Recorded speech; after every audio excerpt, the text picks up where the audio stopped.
क्या E20 petrol आपकी गाड़ी का इंजन खराब कर सकता है? इस सवाल के बीच छत्तीसगढ़ के रायपुर की एक उपभोक्ता अदालत ने ऐसा फैसला सुनाया जिसने E20 पेट्रोल को लेकर चल रही बहस को और तेज कर दिया है। अदालत ने न सिर्फ कार कंपनी को फटकार लगाई बल्कि ग्राहक को नई कार देने या पूरी कीमत लौटाने का भी आदेश दिया है। आखिर पूरा मामला क्या है और इस फैसले का करोड़ों वाहन मालिकों पर क्या असर पड़ सकता है, चलिए बताते हैं। ये मामला छत्तीसगढ़ की राजधानी रायपुर का है। यहाँ रहने वाले डॉक्टर प्रेमराज देवता ने साल 2023 मॉडल की Maruti Suzuki Grand Vitara strong hybrid Zeta plus खरीदी थी। उनका आरोप है कि जैसे ही उन्होंने अपनी कार में E20 पेट्रोल भरवाना शुरू किया, कार में लगातार इंजन संबंधी समस्याएं आने लगी। कभी इंजन मिसफायर करता, कभी गाड़ी चलते चलते बंद हो जाती, तो कभी परफॉर्मेंस और माइलेज दोनों गिरने लगते। उन्होंने कई बार अधिकृत सर्विस सेंटर का रुख किया, फ्यूल टैंक की सफाई भी कराई गई, कई बार ईंधन बदला गया, मरम्मत भी हुई, लेकिन समस्या जस की तस बनी रही। उनका कहना था कि उन्हें इंजन पर आखिरकार भारी खर्च भी करना पड़ा। जब बार बार सर्विस के बाद भी समस्या दूर नहीं हुई तो डॉक्टर प्रेमराज देवता ने उपभोक्ता आयोग का दरवाजा खटखटाया। उन्होंने आरोप लगाया कि उन्हें ऐसी कार बेची गई जो बाजार में उपलब्ध E20 पेट्रोल के अनुरूप नहीं थी। उनका कहना था जब सरकार खुद E20 पेट्रोल को बढ़ावा दे रही है और अधिकांश पेट्रोल पंपों पर यही ईंधन उपलब्ध है, तो फिर ग्राहकों को ऐसी गाड़ी क्यों बेची गई जिससे इस ईंधन के साथ परेशानी हो रही है। इस मामले की सुनवाई रायपुर जिला उपभोक्ता विवाद प्रतितोष आयोग की अतिरिक्त पीठ ने किया। आयोग के अध्यक्ष प्रशांत कुंडू और सदस्य डॉक्टर आनंद वर्गीस ने पूरे मामले की जांच के बाद 14 जुलाई को अपना फैसला सुनाया। आयोग ने माना कि शिकायतकर्ता को बेची गई साल 2023 मॉडल की ग्रैंड विटारा E20 पेट्रोल के अनुरूप साबित नहीं हुई और बार बार आने वाली तकनीकी दिक्कतों को कंपनी प्रभावी तरीके से दूर नहीं कर सकी। आयोग ने इसे सेवा में कमी और अनुचित व्यापारिक व्यवहार माना है। अदालत ने मारुति सुजुकी और संबंधित डीलर को निर्देश दिया कि या तो शिकायतकर्ता को नई E20 कंपैटिबल कार दी जाए या फिर वाहन की पूरी खरीद कीमत वापस की जाए। इसके अलावा अदालत ने मानसिक उत्पीड़न के लिए 1 लाख रुपए का मुआवजा और मुकदमे के खर्च के रूप में 10,000 रुपए देने का भी आदेश दिया है। आयोग ने यह भी कहा कि अगर 45 दिनों के अंदर आदेश का पालन नहीं किया गया तो निर्धारित राशि पर ब्याज भी देना होगा।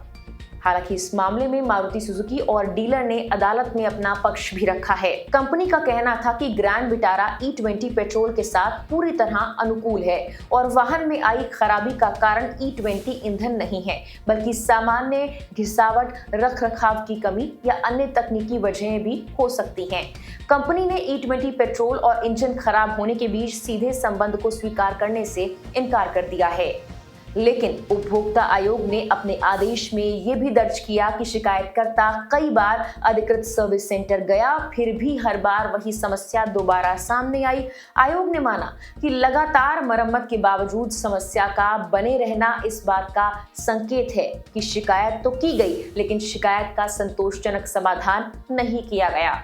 आयोग ने एक और अहम टिप्पणी करते हुए ये कहा कि आज अधिकांश पेट्रोल पंपों पर E20 पेट्रोल ही आसानी से उपलब्ध है।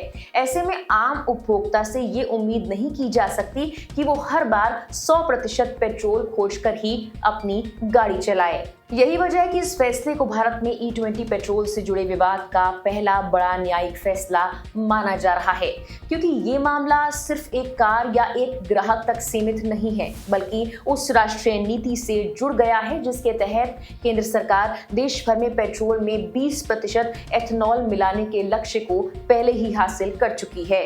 दरअसल सरकार का कहना है कि E20 पेट्रोल से कच्चे तेल के आयात पर निर्भरता कम होगी, किसानों की आय बढ़ेगी, प्रदूषण में कमी आएगी। पेट्रोलियम मंत्रालय का ये दावा है कि ये कार्यक्रम वैज्ञानिक शोध, अंतर्राष्ट्रीय अनुभव और नियामक मानकों पर आधारित है। हाल ही में मंत्रालय ने इंजन खराब होने, पानी की खपत, वाहन की वारंटी, माइलेज और पर्यावरण से जुड़े सवालों पर 10 बिंदुओं की एक विस्तृत सफाई भी जारी की थी। सरकार का दावा है कि E20 को लेकर फैल रही कई बातें भ्रामक हैं। वहीं दूसरी ओर सड़क परिवहन मंत्री नितिन गडकरी लगातार ये कहते रहे हैं कि E20 पेट्रोल से इंजन खराब होने की बातों का कोई ठोस आधार नहीं है और सरकार को ऐसी कोई आधिकारिक शिकायत भी अब तक नहीं मिली है। उन्होंने हाल ही में आलोचकों को चुनौती देते हुए कहा था कि अगर किसी के पास E20 से इंजन खराब होने का प्रमाण है तो वो सामने लाए। हालांकि उन्होंने ये जरूर माना कि एथेनॉल की ऊर्जा क्षमता पेट्रोल से कम होती है, इसीलिए E20 पेट्रोल के इस्तेमाल से माइलेज में लगभग 3 से 5% तक की कमी आ सकती है। खासकर हाईवे या तेज रफ्तार पर वाहन चलाने के दौरान उन्होंने ये भी कहा कि जो लोग 100% पेट्रोल इस्तेमाल करना चाहते हैं उनके लिए ये विकल्प उपलब्ध रहेगा, लेकिन इसकी कीमत ज्यादा होगी। अब रायपुर उपभोक्ता आयोग का ये फैसला एक नई बहस को जन्म दे चुका है। एक तरफ सरकार E20 को भविष्य का स्वच्छ और सस्ता ईंधन बता रही है, तो दूसरी ओर अदालत ने एक ऐसे ग्राहक के पक्ष में फैसला दिया है जिसने दावा किया कि इसी ईंधन की वजह से उसकी कार में बार बार खराबी आई। ऐसे में बड़ा सवाल यही है, क्या ये फैसला भविष्य में ऐसे और मामलों का आधार बनेगा? क्या दूसरी कंपनियों और वाहन मालिकों पर भी इसका असर पड़ेगा?